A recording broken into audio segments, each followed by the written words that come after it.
I'm Debra Meiburg, and I'm with Stefano Lubiana of Stefano Lubiana Wines from Tasmania, Australia.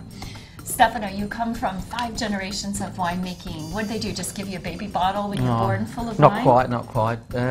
Just born in the environment, and you know, the winery was my playground as a child. So I used to play hide and seek behind the barrels, and brought up in that lovely culture. Generally mess everything up. Yeah, destroy things and take the buns off the barrels, and but just brought up in it and grew to love it, you know, and you know, and in that lovely Italian environment with food and big tables and people crunching bread and having lovely food and having that lovely wine, and yeah, I became naturally interested in it. And my father never pushed me. He said, "You do whatever you want to do," and probably because of that, he used to run down the winery and do his work, and I used to say, "Where's Dad gone?" And I'd chase him and find out, and you know, followed him around and really became interested. Now, you made wine in Riverland, different parts of Australia. Yeah.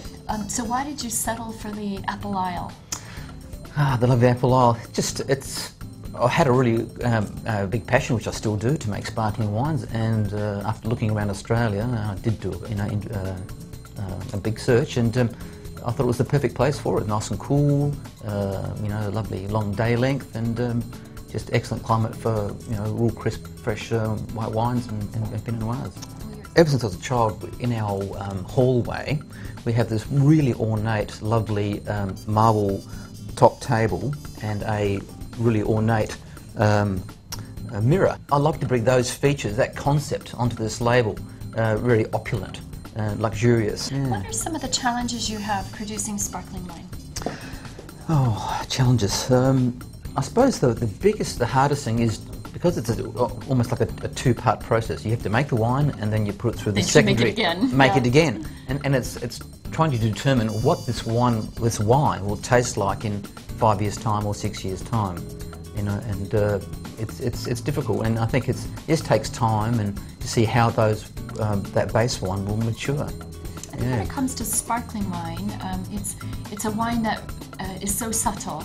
It's often difficult to figure out how to, say, judge the qualities of sparkling wine. What are some tips you might have? I think having a wine that's reserved, so not too much, not too opulent, not too in your face, for choice of better words. So something that's reserved, and I really do try and not to have the wine too fruity to start with, because then the wine becomes a fruity sparkling wine, because the bubbles accentuate everything.